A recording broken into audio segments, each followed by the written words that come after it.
Hi, John. How's it going? You're a little. You're a little quiet. Can you speak up a little bit? Oh, sorry. It's that we're watching Ron Bunny's dog, and she's asleep, so I don't want to wake her up. Is this gonna be a problem? It's not gonna be a problem. Okay, it's fine. She can wake up. Okay. How You are you, sure? Kat? Yeah, I'm sure. Totally sure. I'm good, John. How are you? I'm well. I'm well. Oh, There's good. an awake dog somewhere in my house. I'm pretty sure. at this Hey, point. same here. How about that? Oh, we need some doggy Xanax. We do, and then some people Xanax too. Yeah, I could use some people's Xanax. Oh. Yeah. So, Kat, Yeah. before we get too far afield and talk about drugs, what is it that you'd say we're doing here? Oh, I would say that we are recording a podcast called My Mistake. Awesome. I thought the same thing, so that's good. We're on the same page. Good. And yeah, so what do we do on the My Mistake podcast? John, we talk and talk and Yes. talk and talk. We do. We do. But some people like it. Some people like that, and sometimes we talk about mistakes. We do. Our mistakes. You know, you make mistakes, I make mistakes. We tell each other about them. Yes. Sometimes we talk about, we have guests on and talk about their own mistakes, which is always fun. Do have that sometimes. Sometimes we talk about bison Right? Frequently we do in season, you know. in season. That's We're the- coming up on bison season. right? And I'm like that's the excited. market price on the menu on the bison. It's like cuz it depends on whether it's in season. Yeah. Exactly. Yep. Always. Sometimes we talk to Australians, which is always fun. We have done that a lot and they have been very generous with their time and Yes. senses of humor. Indeed. And then sometimes we just talk about whatever. Sometimes we don't really have a theme or a topic. Right. And that is when it still always comes back to shit shooter. We have tried to rename that type of episode. or Yeah. make more specific names. It just it always works. just comes back to shit shooter. Right. 'cause Yeah, it's just shooting the it's shit. it's a perfect name. Indeed. It works. And then sometimes we have this other thing that we do. We talk about mistakes in history. We do that sometimes. It's been a minute. And I think the last two were ones that I did. Okay. I'm not that I'm keeping track, Kat. I feel like you're keeping track, John. I would never be so passive aggressive as to suggest that I definitely have done the last two hysterical Mistorks. Yeah. Hilarious. Hilarious, John. Well, you're in luck, John. Oh, cool. I get to do another one? Well, we're doing, you have to quickly, in the next 30 seconds, come up with a hysterical Mistork. So go. I'm so tempted to try. I really am. You probably could pull it off. It would be bad. I mean, I'm not saying I couldn't talk for that long. Well, no, we know that you can do that. We're aware. We're well aware of my capacity for speech. All right. Well, then why don't I do the hysterical Mistork that I prepared?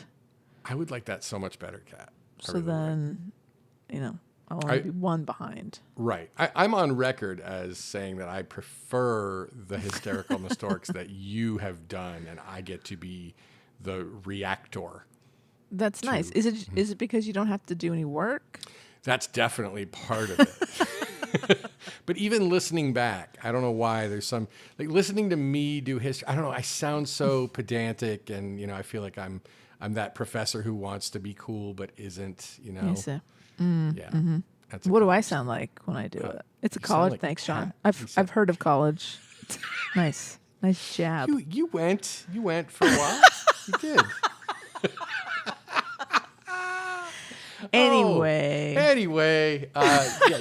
You sound like Kat, who I love. Oh, that's me. And who I give a lot of shit to. That's also true. All right. Well, then Yeah. let's. Shall we jump right in? Yes, let's jump right in, Kat. Okay.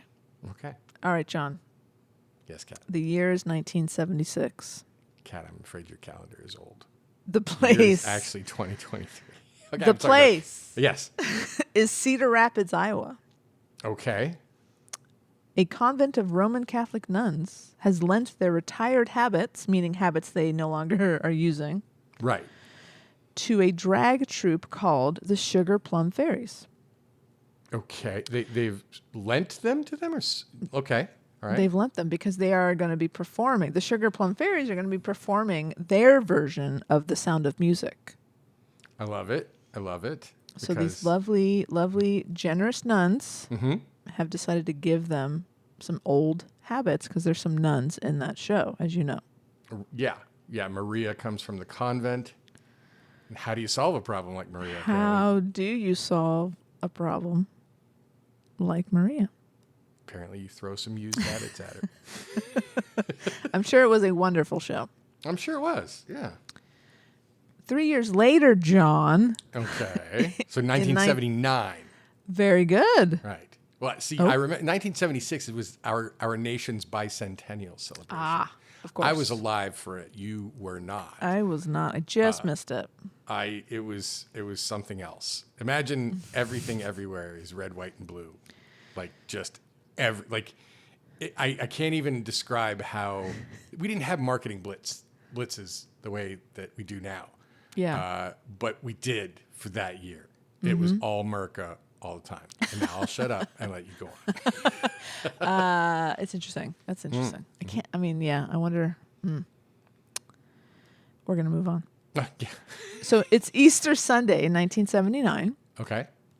in beautiful San Francisco, California. All right.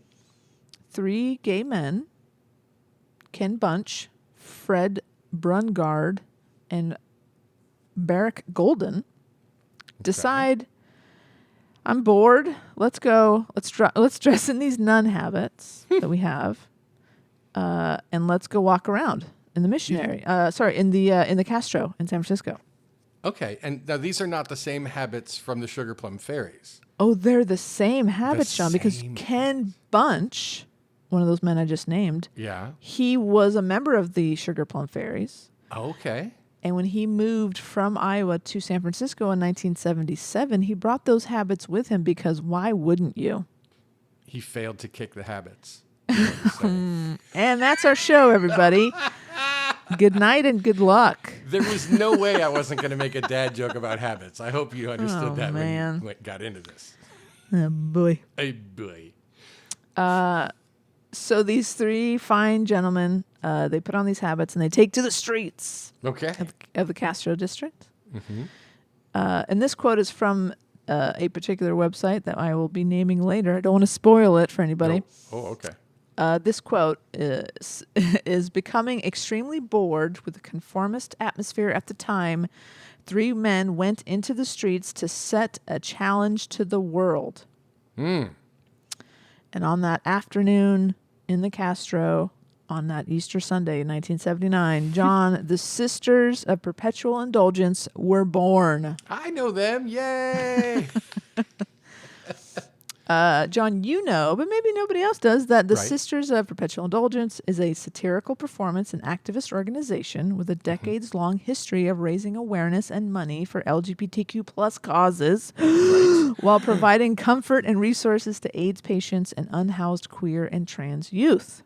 Yes, I was aware of that, and everyone should be. They should be, and if they're not, they are now. If they weren't, they are now. They're damned heroes is what they are. So in October of 1980, so we're going back, you know, we're these 3 men, they've taken to the streets. They got a certain kind of reaction from people, and they are like, okay, this could maybe be a thing. I feel like in the Castro, you're going to get one kind of reaction, and maybe not that same reaction outside of there. Fair. Not right away, anyway. So at this time, late 70s, in the Castro, there was a certain sort of look that gay men were kind of embracing and emulating. And they called it, and they probably still do, call the Castro clone, where all the gay men really kind of dressed like it was kind of jeans, plaid shirts, facial hair, kind of Mustaches. embracing sort of that masculine look, but still being, you know, themselves and being gay and enjoying the company of other gay men. And so this was kind of a reaction to that, where they're like, Right. guys, this is so boring. Like, let's zhuzh it up a bit. Yeah. I mean, and who's better at zhuzhing than residents of the Castro. I- That's not a stereotype. That's a fact. No, that's a fact. It's something I'm sure they're all proud of. I think so.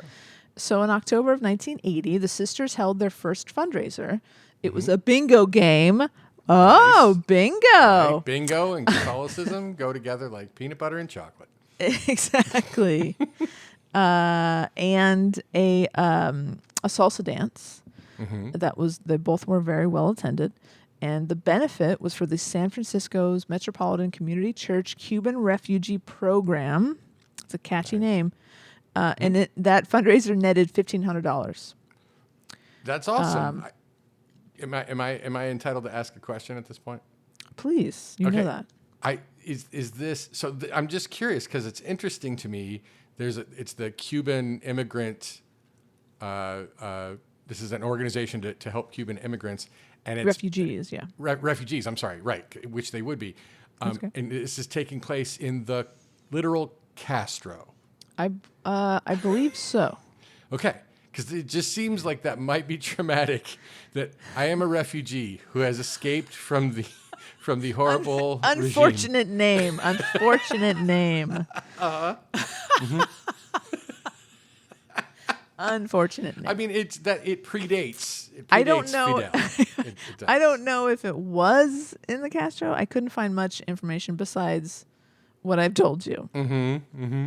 I will look into it more. Okay, I like it. I like it. But I'm in my head, it's totally that. That's very funny. It's very much that. Around this time, the sisters also developed a mission statement, and I'm going to read it to you right now. Please do. The Sisters of Perpetual Indulgence is a leading-edge order of queer nuns.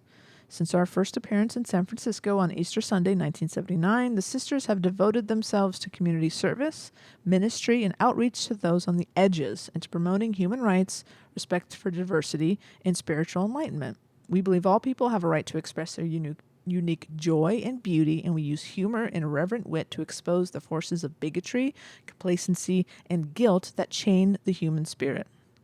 I love it. So, John, you might be asking yourself, how do I become a sister of Perpetual Indulgence? I mean, I Are you wasn't. asking but now yourself? I'm wondering how I might do that. I mean, yeah. How if were I Or to a want person. to do that, how would I do it? A person. Or a person. Yeah, a person. Well, I'm going to tell you that right now. Okay. So, first of all, members of I'm going to say the order because saying the Yeah. Sisters of Perpetual Indulgence, it's a mouthful, so to speak. Sure. The order. So members of the order include people who identify with a variety of sexual orientations and genders, although majority of them are gay men. Right. But it's not exclusively gay men. Nice. And to join the order, it mirrors the steps that you would take to actually join an order of nuns. Oh. Okay. So potential members are encouraged to attend organizational meetings as aspirants. They're referred to as aspirants. Right. They aspire to be sisters. Exactly. And told that they are not intending, and told that if they are not intending to make a lifelong commitment, they should seriously reconsider because this is a full commitment. This is no Right. half-assing. We're ass and a halving here. Okay. We're whole assing. We're whole assing. Because in Catholicism, nuns they're called brides of Christ. Right. And It's you not weird cannot- at all. Yeah, you can't really divorce him easily, I think, is the whole deal. I mean, God's got some really impressive lawyers, so good luck. Right? Right? You're screwed. You're getting nothing in that cell. You are not. You might go to hell. After showing, I think I might be going to. After showing intent and being approved by the order, an aspirant is promoted to postulant and is expected to learn about the history of the organization and continue to work behind the scenes for at least 6 months, John. Wow. I like this. You really have to put your time in and you have to have a vocation for this, right? Yeah. Exactly. It's a calling. You have to really fucking want to do it. Yeah. It's not like you just put on a habit and then, mince around and all of a sudden you're there. That's not how it works. No. No.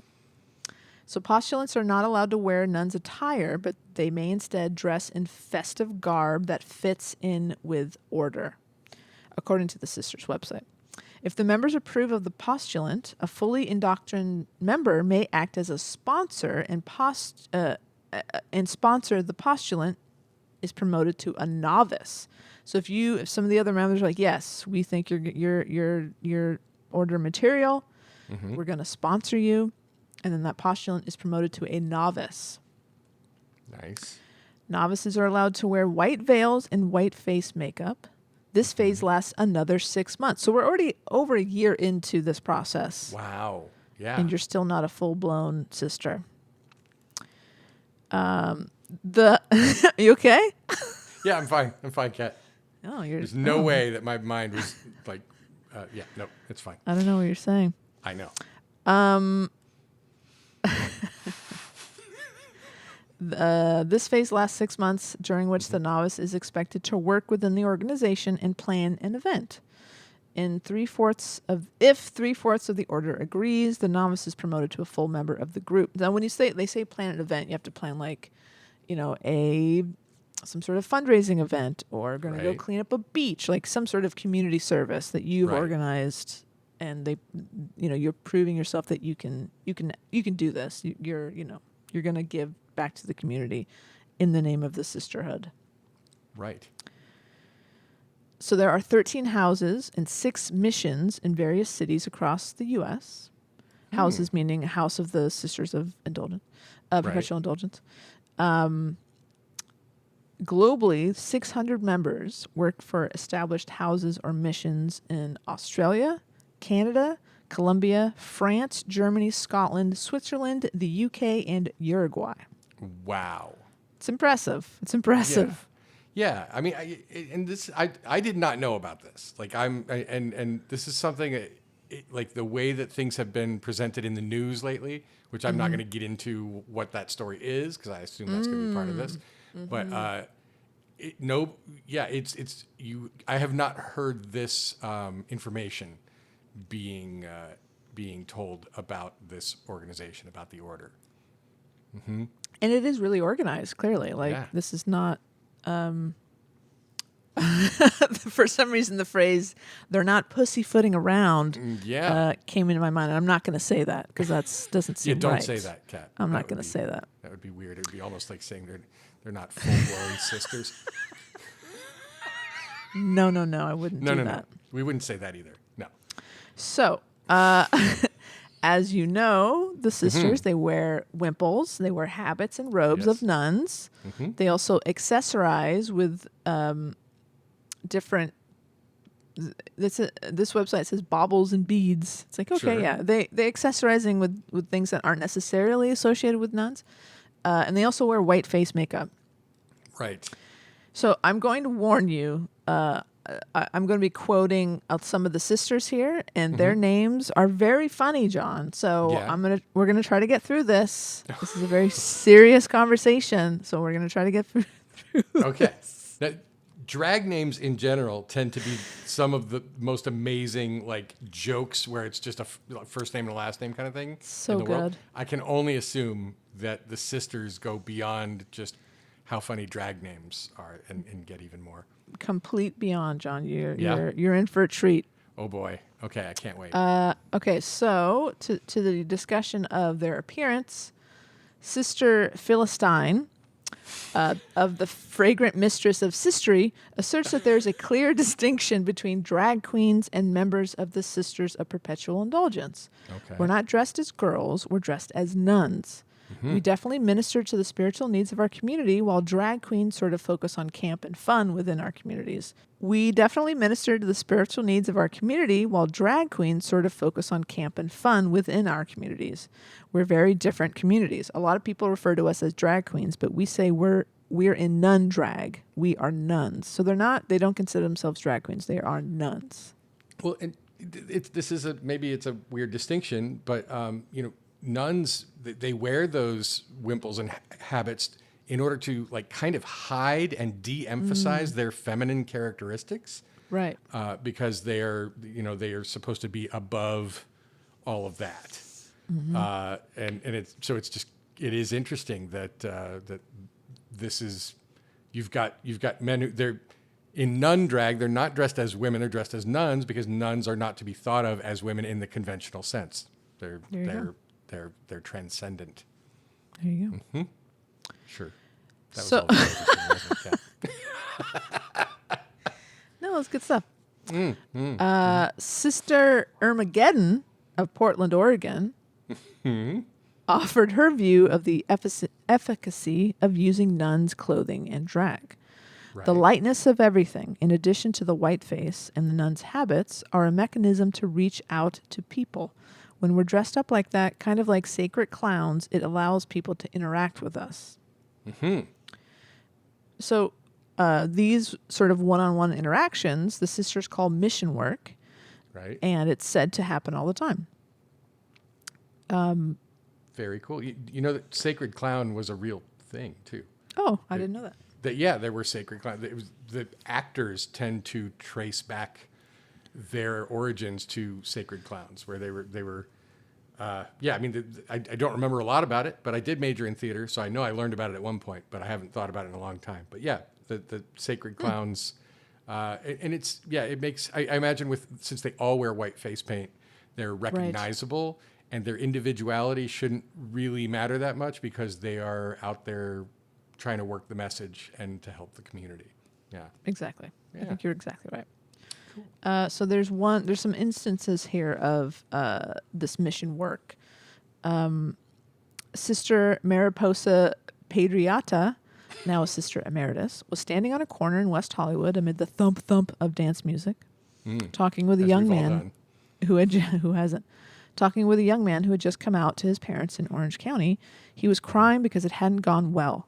She assured him that he would be okay and that while it was painful now, there was a community of thousands ready to support him and be his friends and family.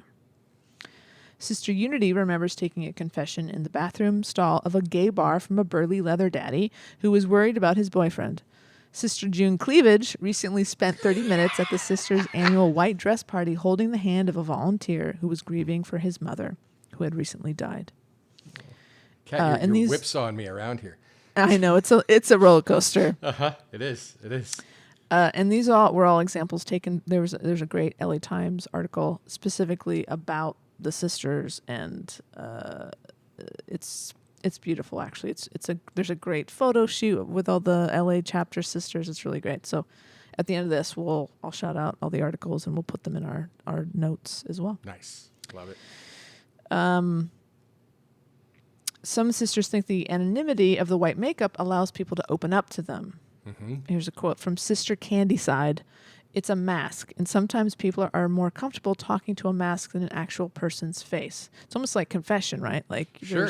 there's not, is there really a person there? You don't know, but it allows you to be more honest with someone that you don't actually know or recognize. And they're anonymized. Yep. Yeah. So I came across a lot of great other names. So before we move on to the next section here, Please. I'm gonna list off some sisters. Good, because I want to hear the names without then instantly being like feeling bad for laughing because you're like, they were ministering to a young man who had just lost his mother, and I'm like, oh, I gotta stop laughing quick. I know, it's tough. And so obviously the names of the sisters is a very important part of this whole thing because it's as you say, it's really funny, it's cute, and it's how they identify themselves. But they choose their names based on the process of renaming women inducted into Catholic order. So again, they're mimicking what the Catholics do. Right. But these names also suggest sexual promiscuity and are based in absurdity. For That's the example, indulgence, right? sure. Are you ready, John? Please. Sister Anita Blowjob. Sister Gladass of the Joyous Resurrectum. Oh no. Sister Helena Handbasket. Sister Sensible Shoes. Sister Homo Celestial. Homo Celestial. Oh, And there'll be more as the story goes, but those are just thank you for mwah. those. chef's Yeah. kiss. Just classics. So, in San Francisco, around the time that these sisters were born, essentially. It was late 70s, early 80s. John, what's going on in San Francisco in the late 70s, early 80s in relation to gay men and gay, the gay community? Any ideas? Yeah. I mean, it was called. Oh, you have an idea? It was called a few bad things at that time. It was called gay cancer. It was called GRIDS, gay-related intestinal disorder. That's fun. And then eventually, it came to be known as HIV, AIDS, acquired immune deficiency syndrome. Yeah. John, you are correct. Thank you. Ding, ding, ding. It's not, I don't win prizes for that. No, you don't. No. So, yes, the Sisters of Perpetual Indulgence were formed right before HIV and AIDS began appearing in the Castro District and New York City. It seems that's where the two big hotbeds of that disease. And the Sisters helped to organize the very first ever AIDS Candlelight Vigil. They were really, the Sisters became really involved in the gay in the sort of AIDS awareness, AIDS, taking care of their own community. Of course they did. Like it's sort of like they were this group of people who wanted to, have fun, but also raise money for people.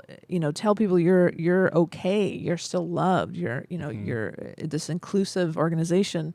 And it was sort of like this perfect, I don't want to say perfect timing, but thank goodness they were there for this. This community needed them at this time, is what I should say.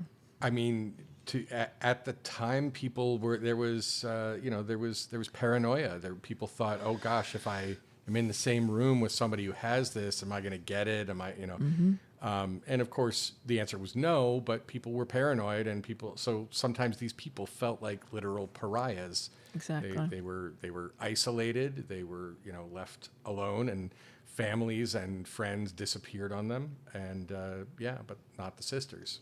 Not the Sisters. Some of the earliest attempts to bring attention to the new disease were staged by the Sisters, both in and out of costume.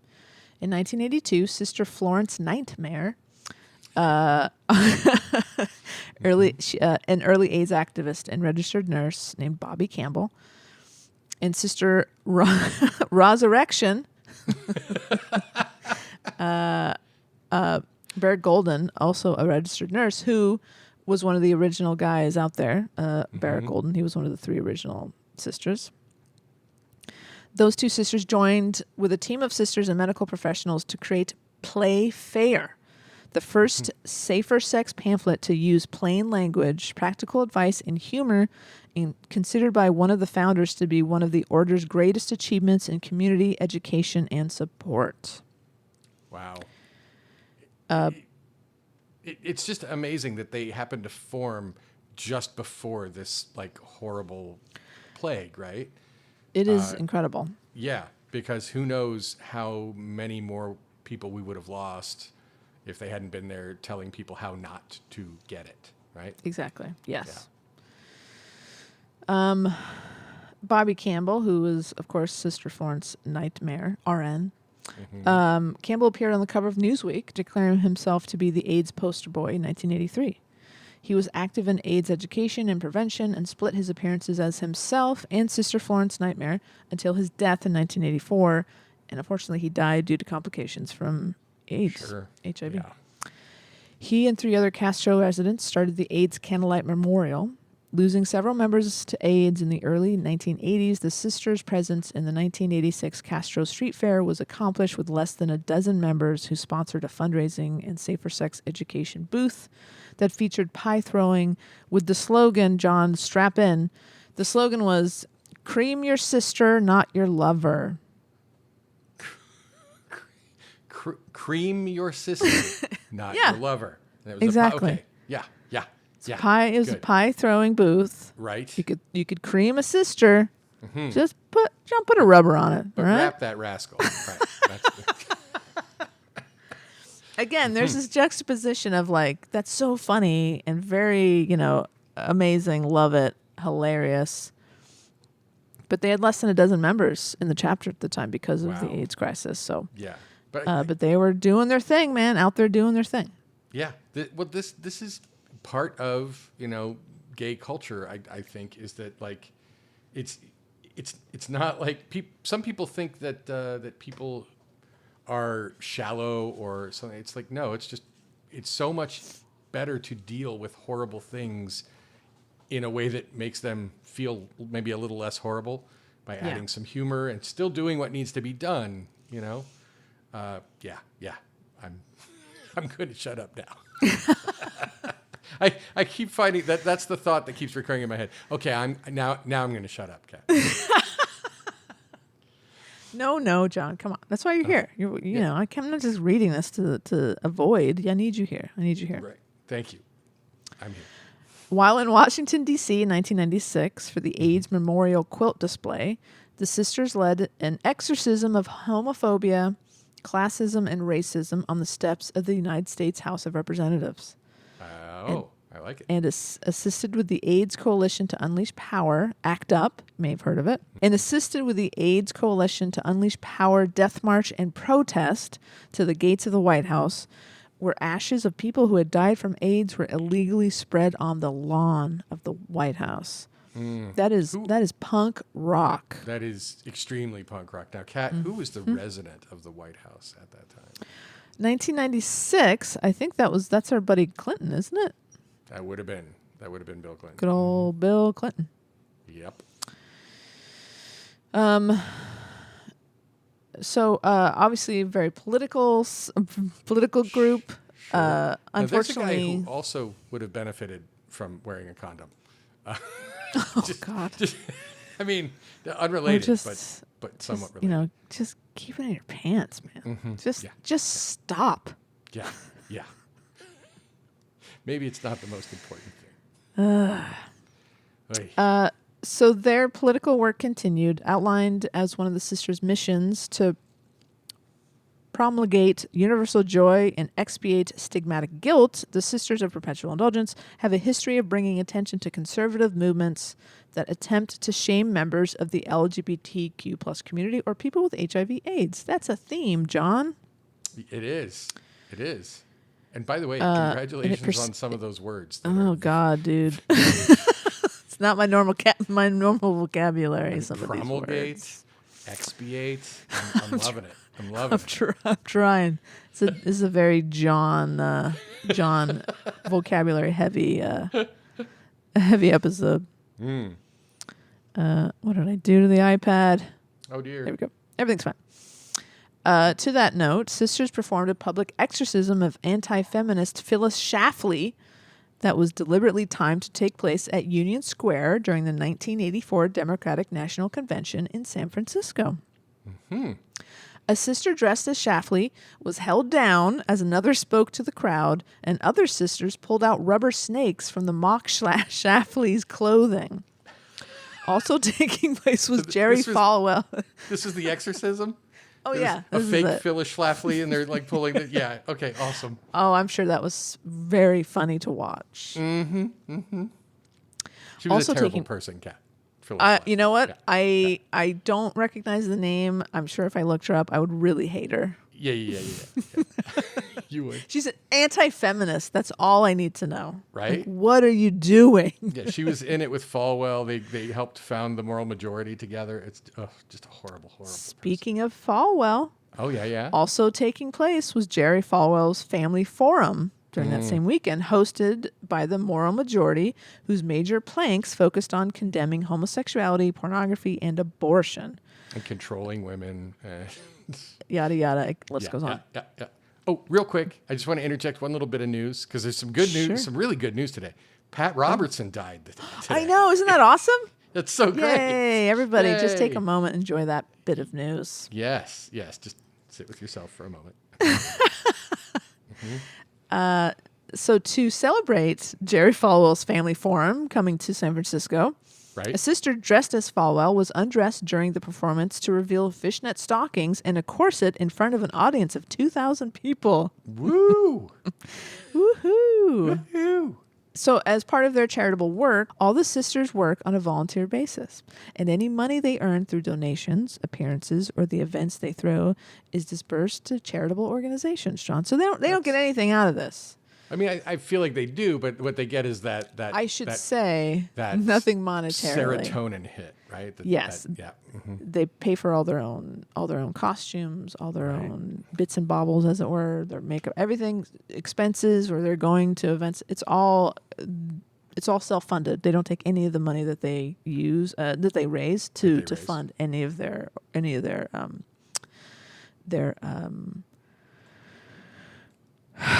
things. Their stuff.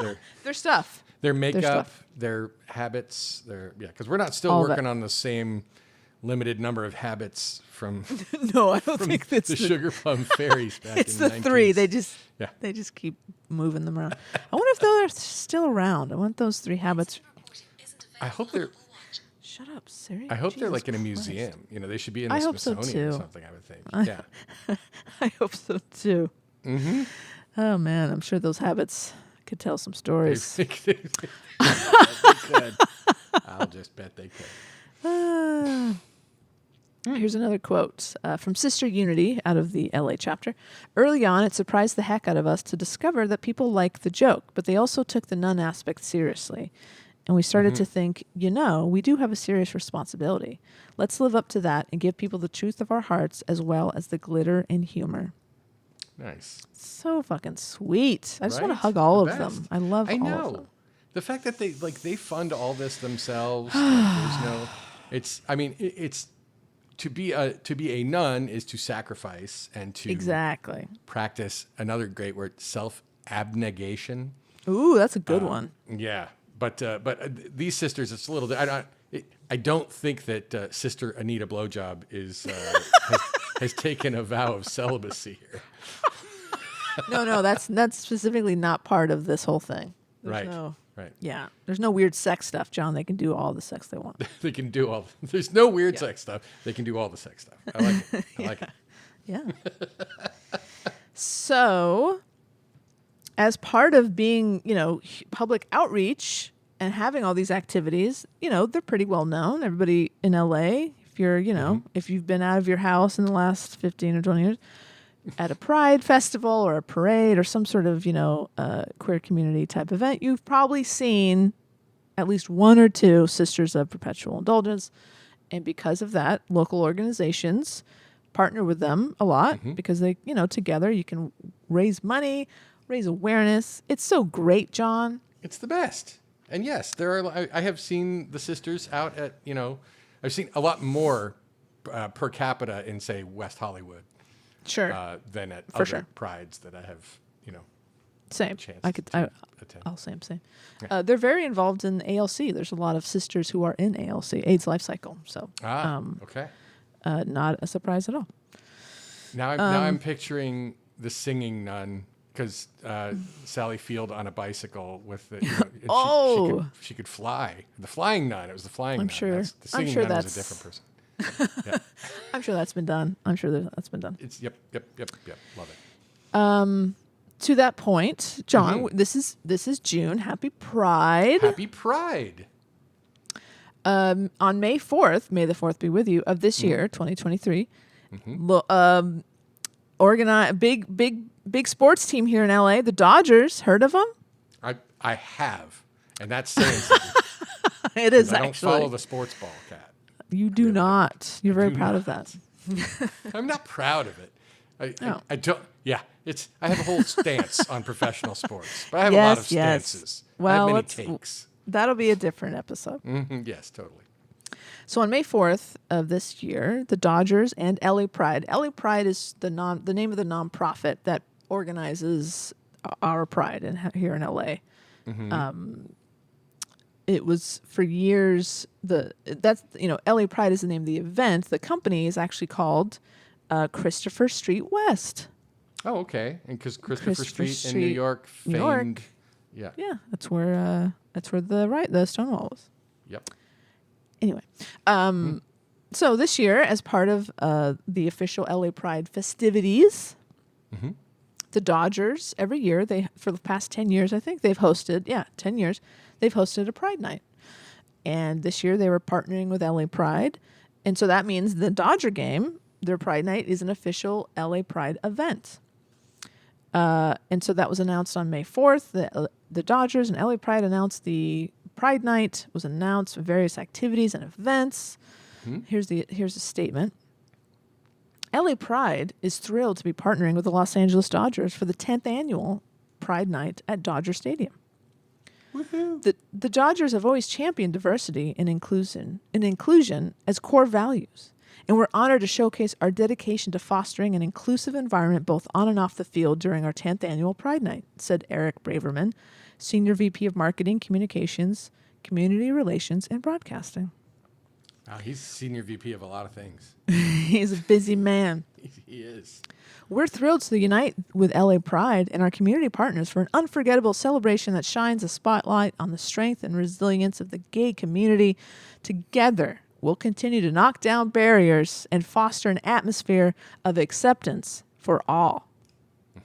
That's nice. Thanks, Dodgers. That's a very nice statement. That's beautiful. And if the story ends there, it's really nice.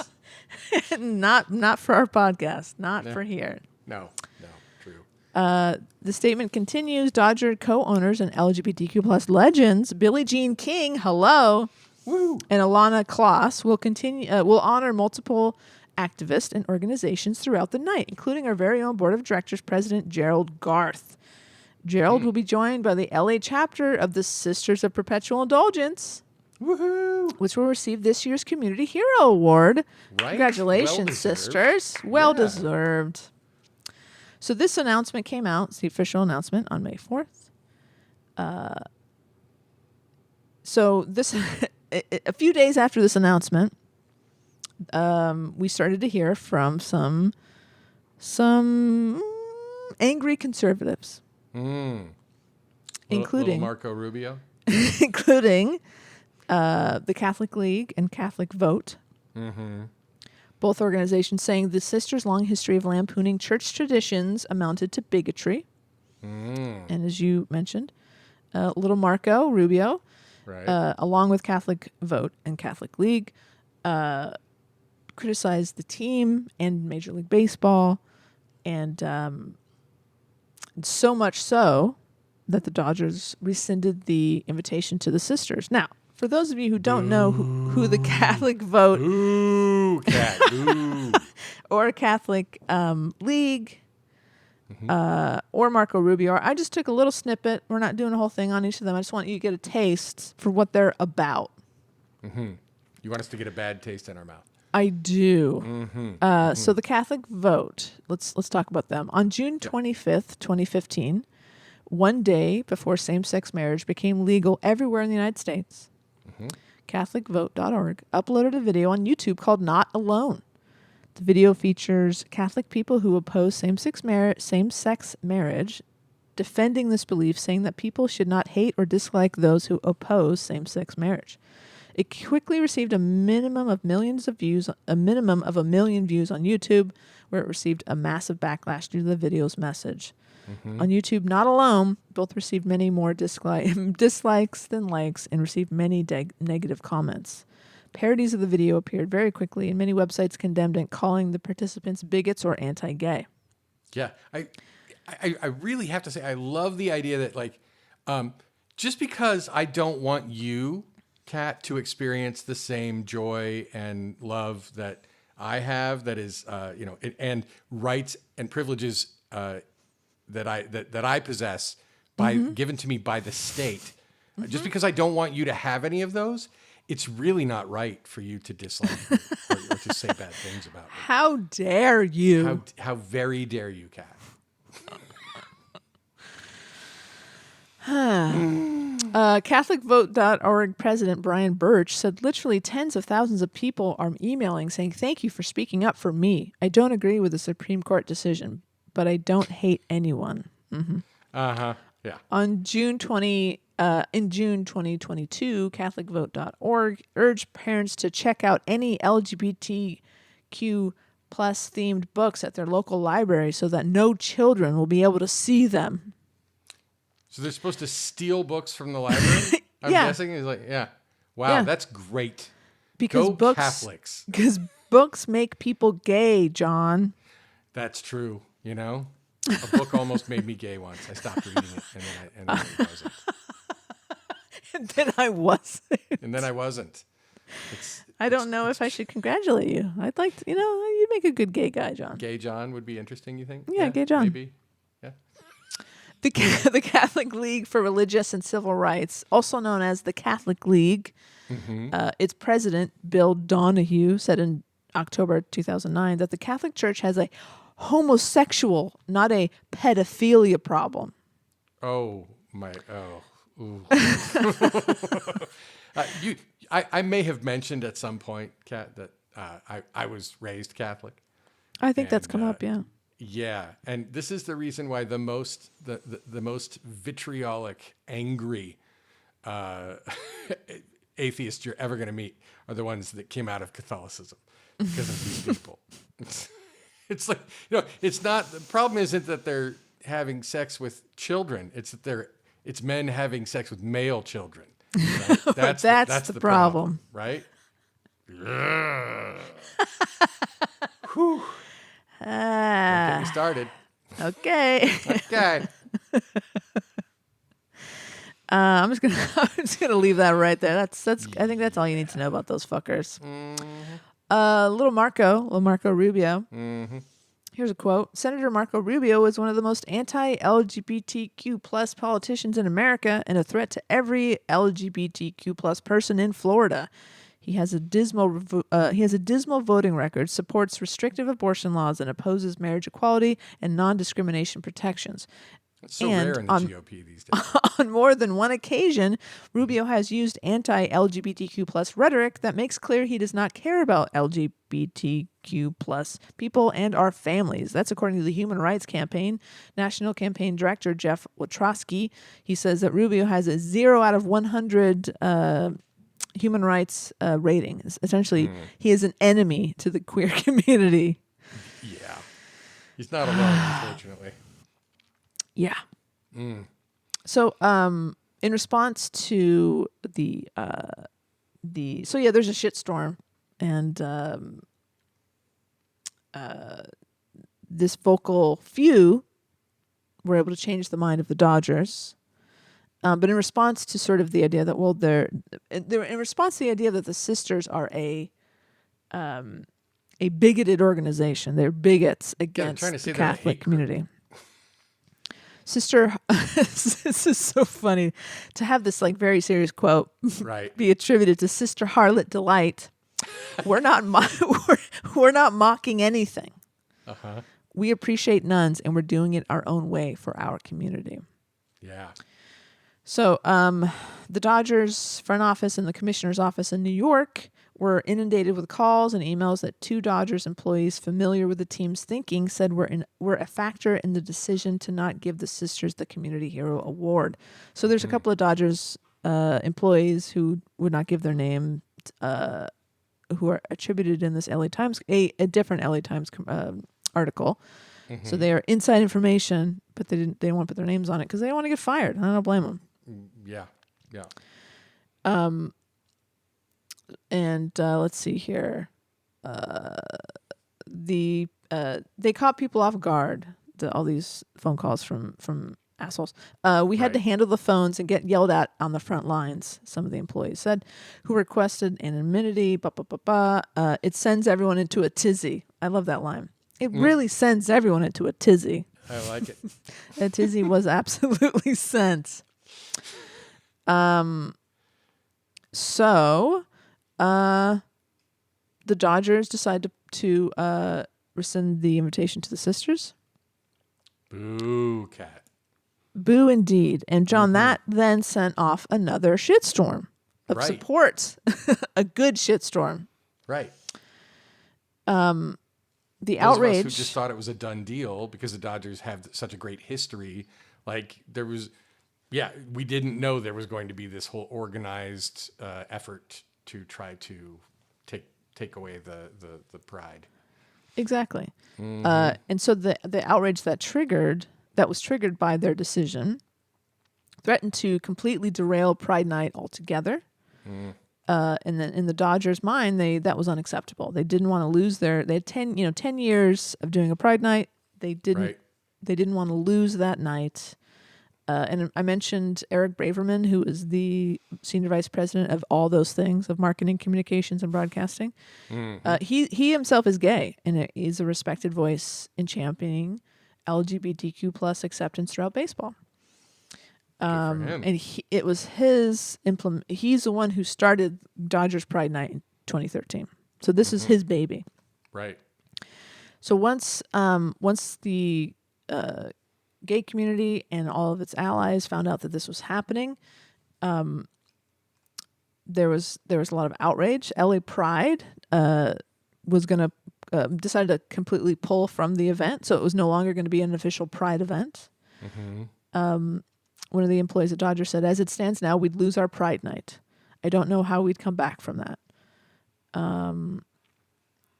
And another employee who didn't want to put their name on it said, we knew the sisters would react, but we didn't have a feel for how swift and strong the response was going to be and how it would pull in others. And a lot of employees are upset. Yeah, I mean, then you clearly don't know the sisters, because these people are organized. They are organized, and they can. Well, and they're beloved, John. I think not only. I mean, yes, they obviously. The sisters they're going to have their own response, and they're going to be, pull whatever kind of support they need to or can. But I think it was the support from people outside of the sisters themselves is what really, really swayed that decision. The sisters are beloved around the world. So, fuck around and find out. And so they found out. So yes, the Pride Night was removed from the Pride website. The LA LGBT Center demanded the Dodgers reverse course or cancel Pride Night altogether. The ACLU posted on Twitter, in unity with the sisters, at FS Sisters is their official Twitter handle. In unity with the sisters, we will not participate in Pride Night. And LA County Supervisor Lindsay Horvath tweeted, "If they're not invited, I'm not going. Celebrating Pride is about inclusion. Do better." Yeah, Dodgers, do better. Do better. LA City Council member Eunices Hernandez, whose district includes Dodger Stadium, posted on Twitter, "LA must be a place where everyone feels empowered to express themselves, and this move undermines that." So support for the sisters continued. This was going into the weekend when they made this announcement. On that Friday, the LA County delegation, a group of 39 members of the California State Senate and State Assembly, expressed support, saying in a statement that the Community Hero Award would celebrate the sisters' countless hours of community service, ministry, and outreach to those on the edges. In addition to promoting human rights and respect for diversity and spiritual enlightenment, these are values that should be celebrated, not suppressed. Anaheim Mayor Ashley Atkin tweeted that she was inviting the sisters to join her for Angels Pride Night at Anaheim Stadium on June 7th. Thank you, Angels Pride Night. By the way, it's Los Angeles Angels of Anaheim, which is the stupidest so dumb, thing ever. Thank you for doing a Pride Night. Yes. Everybody knows that's dumb. So then, John, after all the support, local politicians, state politicians, members of the community, fucking ACLU. I mean, come on, man. The Dodgers released this statement. Oh, let's hear it. On May 22nd, 4 days after the sisters were uninvited to Pride Night. After much thoughtful feedback from our diverse communities, honest conversations with the Los Angeles Dodgers organization, and generous discussions with the Sisters of Perpetual Indulgence, the Los Angeles Dodgers would like to offer our sincerest apologies to the Sisters of Perpetual Indulgence, members of the LGBTQ plus community, and their friends and family. We have asked the Sisters of Perpetual Indulgence to take their place on the field at our 10th annual Pride Night on June 16th. We are pleased to share that they have agreed to receive the gratitude of our collective communities for the life-saving work that they have done tirelessly for decades. In the weeks ahead, we will continue to work with the LGBTQ plus partners to do better, educate ourselves, find ways to strengthen that ties that bind, and use our platform to support all of our fans who make up the diversity of the Dodgers family. Hell yeah. You idiots. What the fuck were you doing? Yeah. Would have been a shit ton better if you had just not made this necessary. No. Yeah. This was completely avoidable. You dummies. Mm-hmm. Those loud assholes would have just gone away. They would have just gone away. Do you think people are going to stop going to Dodger games? Do you think people are going to stop buying tickets to baseball because of the Sisters of Perpetual Indulgence? No, I promise you they're not. No. And the fact that they went after the sisters, this is a classic move by haters, basically. It's like, okay, well, we can't say we're against pride because that just means that like we don't want other people to have rights and enjoy themselves and be able to feel good about who they are. So what we have to do is we have to wrap it up in this is religious intolerance. You're not giving us freedom of our religion. And it's like, you know what? No, fuck you. We are. just because we're dressed up this way does not. I mean, I will bet you that there are Sisters of Perpetual Indulgence who are actually practicing Catholics.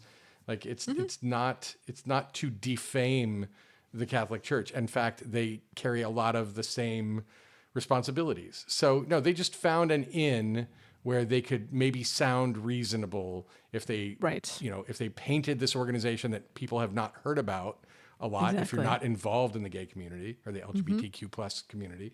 Sure. See, I can say it. Show off. So it's a tactic in the culture war, and it's awful and it's deplorable, and it shouldn't be like this. No, and I feel like I'm not trying to speak for any of the sisters, but it seems like they've taken all the good things about that sort of like life of devoting yourself to people, outreach, catering to those who are on the edges of society that nobody wants to show love and acceptance to. Those are all, I would say Catholics probably feel that their church does those things. They're taking the good things of that and they're doing it in their own way to their own community. And they're not a community who no one else wanted to cater to because they were basically lepers in the 80s. Yeah. And this is my personal opinion coming out here, but it's like, no, they took all the best parts and they left the twisted, weird, like denial of self that you have to be a good Catholic nun. It's like, no, like, well, we still get to be individuals and humans and, and have fun, but we take care of people. And, we have this altruistic approach where we get no benefit other than knowing that we're helping people. And we're going to help people even if they don't necessarily agree with, whatever religious tenet they have to agree with. This is where I go with the whole Salvation Army thing, where I'm like, no, I reject them, and I will not donate things to them because they require you to, swear fealty to their deity before you get stuff, and they will not. They're anti-LGBTQ plus, and so no, they're not a good organization. No. Bam. I said it. It's my hot take, Kat. No, you didn't, John. Did you just do that? Oh, I said what I said, Kat. So the announcement to invite the sisters back came after a marathon meeting with the sisters, top Dodgers brass, California elected officials, local LGBTQ plus organizations, including the Gay and Lesbian Center here in LA, including the ACLU. So basically, the Dodgers, they fucked up the first part of this by rescinding the invitation, but then realizing that they made a huge mistake, they invited members of the community to come and join in this conversation. I think they handled that correctly. I'm guessing the employees of the Dodgers who were upset about this whole thing to begin with encouraged them to be like, you guys have to really fucking show up. You need to kiss a bunch of ass here. You have to kiss so much ass here. You got to invite all these community leaders because this is bad. I'm guessing that's how that went. That was the memo. Yeah. And so according to the LA Times, it was a marathon meeting. So I'm sure it was like hours and hours of people saying, you guys are fucking stupid. You apologize to them in a big way. You better be making donations to them. Like, I'm hoping It was like kind of like all these people ganging up on the Dodgers saying how wrong you are. You got to make it up to them in a big way. In my mind, that's how it went. I don't know. I like it. Whether it went that way or not, again, that's how it happened in my head. Can we move on to Target next? Because No, I don't. I can't, John. I just can't. Okay. Sorry. So the Dodgers said we are so sorry. Please come back. Mm-hmm. And the sisters, in a very gracious way, they accepted the apology. Here's a quote from Sister Unity. We're happy to receive it. Our community is concerned with performative allyship, but we believe this is very sincere. The Dodgers invited us to have a continuing relationship with them. Sister Unity compared her reaction to what many experience after coming out. There's this feeling afterward that's a little bit of elation, and it settles into a calm contentment that you are safe. People on the other side of the country feel free to sling epithets, but people who walk with us, people who talk with us, including the Dodgers, learn what is real. So after this whole debacle and the sisters agreed to come back, instead of bitterness, John, they offered up a benediction. I love it. And it is as follows. Oh, let's hear it. May the games be blessed. May the players be blessed. May the fans be blessed. May the beer and hot dogs flow forth in tasty abundance. And that is the hysterical Mistork of when the Dodgers made a huge fucking mistake by insulting the Sisters of Perpetual Indulgence. I thank you for that story. I learned some things. I did. And I'd even been following that story, and I learned some things. So, Good. yeah. I will say that when the story first came out, so when the Pride Night was announced, I hate to say it, John, my co-host of the Senior Adult podcast, we decided we're gonna go. We're gonna get tickets. Right. We're gonna go. We're gonna have a good time, drink some beer, eat some hot dogs, and then this whole controversy happened. And then I've as stupid as this sounds, I felt betrayed by the Dodgers because I'm a lifelong Dodgers fan. That doesn't sound stupid at all. Well, you bought tickets to go to Pride because you're like, oh my gosh, this organization supports who I am. And by the way, there's no way that I could justify being jealous of you going to Pride Night with another gay person. Like, that's not. Well, I know, but why didn't I get invited, no, Kat? it's not what I meant. I knew you'd be upset because I was going to mention the Sheener Dell podcast. Oh, yeah, I pretend to be upset about that all the time. I know. And I've been to Pride Nights in the past. Like it's a very cool thing. It's nice when an organization that you have given a lot of money to over the years and have supported and have been excited about show support for your community. Yeah. Because it doesn't always happen. And when it does, it makes you feel good, John. So when they rescinded it, I felt angry. I felt betrayed. I was very upset. John, I did some angry tweeting at the Dodgers. Ooh. Yeah, I did You a believe strongly Dodger worded Blue. tweet. Yeah. I do. You I have declared this on a number of occasions. I think just last week it was declared. Quite possibly. Because I was like, fuck this, man. Like, I fuck you guys. And then I was like, yeah, I'm not going. I said, if they don't fix this right, I'm getting rid of my ticket. And I was like, I'm not participating in this. No, I just I won't. think that's a perfectly rational, it's, again, like and again, we talked a little bit last week about like, organizations, especially corporations, are going to do what they do for profit. And of course, they're not, of course, they don't really care about anybody. But with the Dodgers, I know it has, you've grown up with them. They've seemed to deal in good faith with this kind of thing.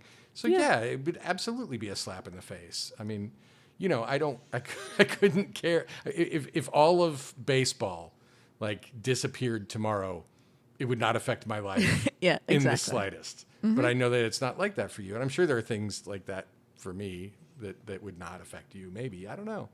Maybe. Maybe you're just a better person than I am. I mean, I think that's obvious. That's pretty cool. So I'm definitely, what I'm most glad of or happy about is that the Dodgers have apologized. They have And- begun the process of proving that they're Exactly. allies. Yeah. Exactly. So I want to believe that, that it's sincere, and the sisters seem to have taken it in that way. And what a gracious move by them to Right. be like, yes, we accept your apology. We will be coming back. So, obviously, They could have said almost anything, and it would have felt justified, I'm sure, a lot. But totally. this just shows what class acts they are. 100%. 100%. Not by classic definitions, but they are. No. Nope. So yeah, this is definitely something that had affected me, and then knowing we were coming back to podcasting, and I knew this topic would come up. I'm like, I should look into this a little more so that I can maybe have a more educated perspective. And I was like, oh, this is like, okay, this could be a thing. We could actually make this into a hysterical Mistork. Yeah. And so I guess I should really apologize to Jill at this point. Jill, I'm very sorry. She's probably not even listening at this point. No, I'm sure she's tuned out. But although I think she does have like a sixth sense. I think maybe she's listening at 4 times speed, and she's listening for her name. Oh, maybe, perhaps. It's possible. And so sort of the story doesn't necessarily end there. That's the end. That's the end that I'm choosing. But there are some players on the Dodgers who are upset that their sisters are coming back. Yeah, most specifically Clayton Kershaw. He is of course a Hall of Fame pitcher in the Dodgers, and he reading between the lines, he made a bit of a stink. And because they're saying that they had always planned to bring back this one particular night that I'm scrolling and looking for here, because I want to get the name right, because it's worth mentioning. Yeah, and then immediately forgetting about it. So on May 26th, which would be 4 days after the official invitation back for the sisters, on May 26th. Clayton Kershaw twittered, excited to announce the relaunch of Christian Faith and Family Day at Dodger Stadium on July 30th. More details to come, but we are grateful for the opportunity to talk about Jesus and determined to make it bigger and better than it was before COVID. Hope to see you on July 30th. So, good for you, Clayton. Have fun July 30th at Dodger Stadium. It's going to be a very hot day. They gave you one of the worst times. It's not going to be comfortable. And apparently what they've done in previous years when they've had the Christian Faith and Family Day is before the game, some of the players come out and talk about their, relationship with Jesus. They testify. Oh, wow. They testify. So if that's something you're into, go to Dodger Stadium. It's probably not going to be very busy. Get some hot dogs, get a beer or two, and, enjoy Clayton Kershaw talking about Christ. I've been to some Dodger games, Kat. I'm not going to lie. I've been to a few. Right on. I almost want to go to that one because I think I would just be maybe load up on certain substances. I don't know, and just sit there and marvel at the crowd around. Yeah. I mean, I feel like there's going to be more people there who don't realize it's Christian Faith and Family Day, like who just have tickets. Yeah. And they walk in and like, what is happening? What is going on? Yeah. Yeah. I mean, this is such a. I don't know. Yeah. I don't know. We don't have to talk about it.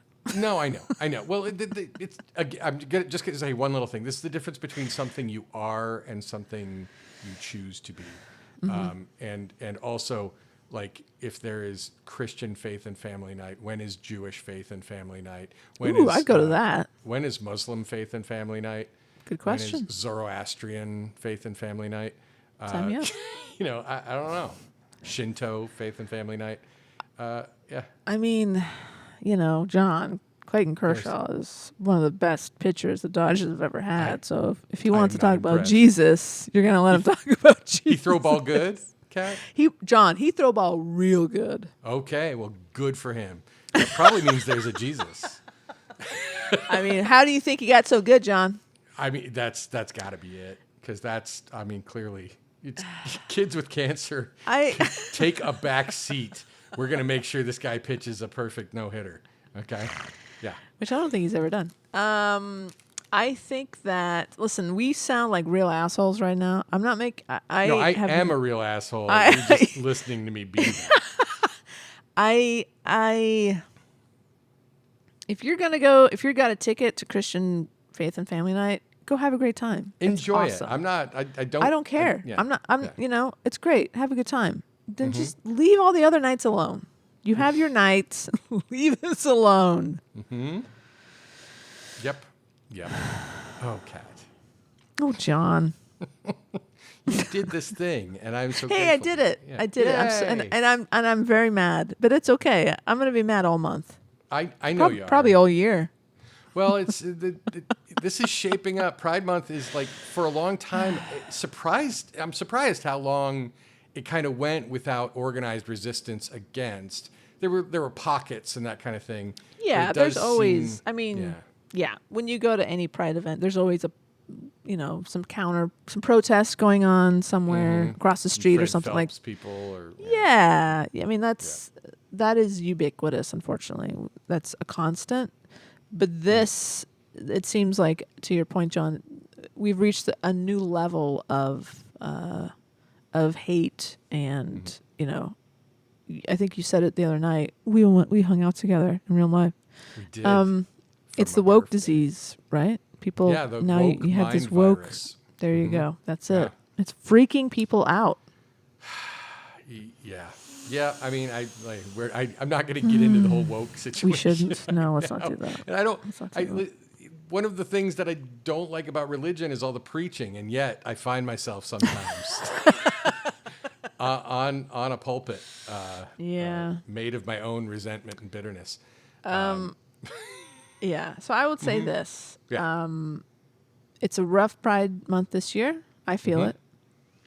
I don't feel like partying. I don't feel like going and spending almost $200 to get into a Pride festival. There's something wrong there. That's another rant. That's unacceptable.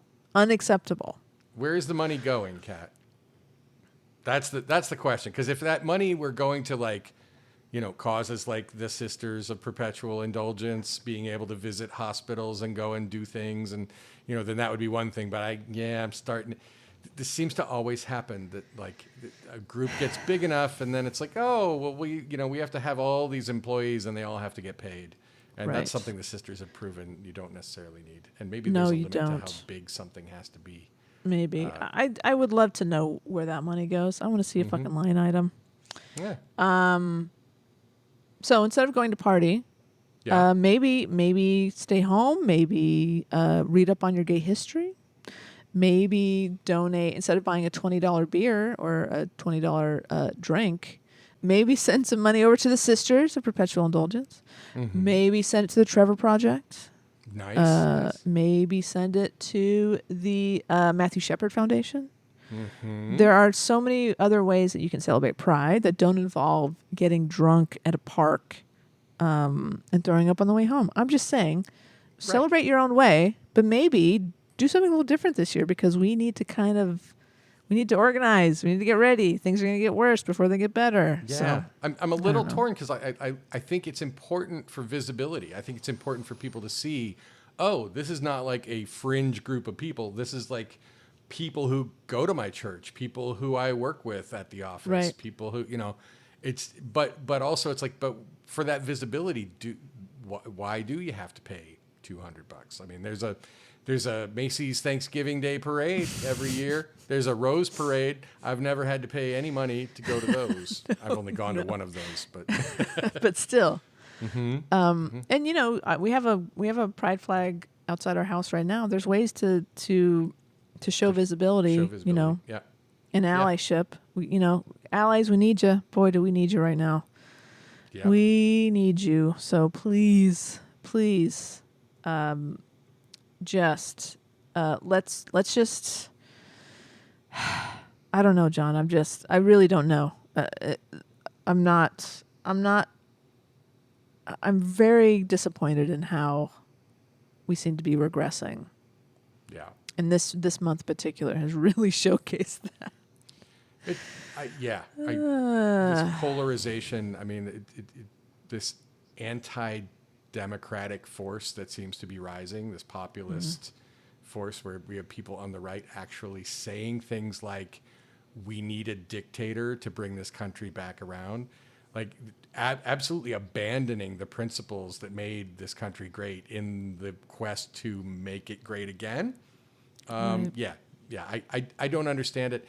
And all of this stuff comes together where it's like we're trying to move toward a feudal system with rich people at the top and everybody else gets whatever scraps they can. And certainly you have to fit into their idea of what society should be, or you will be on the outside and, heaven help you.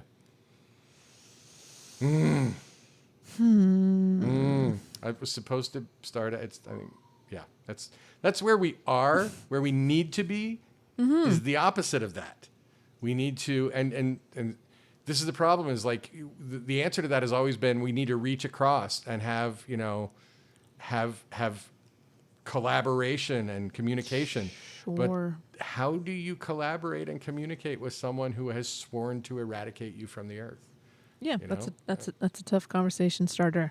Yeah. It's I don't know the icebreaker for that particular. No. And I consider myself to be, I can navigate a room, Kat, but I Sure, don't yeah. know how. I don't know how you do that one. I don't either. I wish we could leave on an up note, but there's really not much. I don't know. Well, Besides how cool the sisters are. The sisters are cool, and the Dodgers uninvited them. So, yay! Yay! We'll take it. Fuck John, we'll take it. Yes, and let's need a win. Celebrate Pride. We need a win. Get You're on. right. Let's celebrate.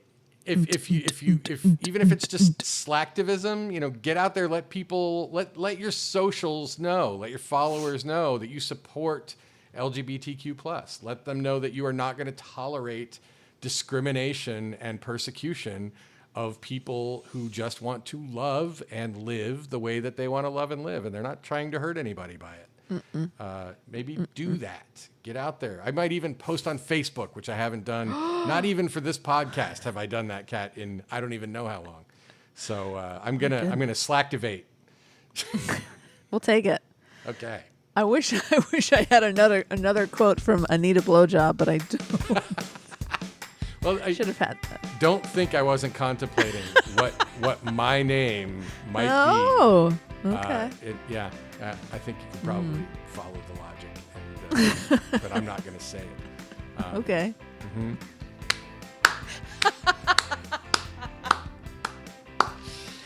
Oh, John, I love you. I love you. And on that note.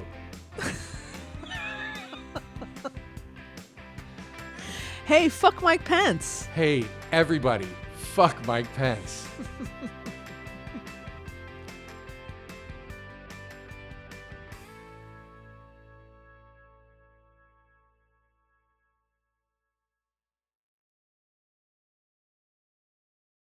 No problem. And cut that out. Keep it in. Do not, Anne. Don't waste your time. Ann, Cut it out. Ann, where'd you get your blue sky invite? Huh? Wow. Okay, Anne. Welcome to the party. And don't John think that's that I'm only going to ask one favor from Ann. Oh no. I Yeah. yeah. Yeah. Mm-hmm.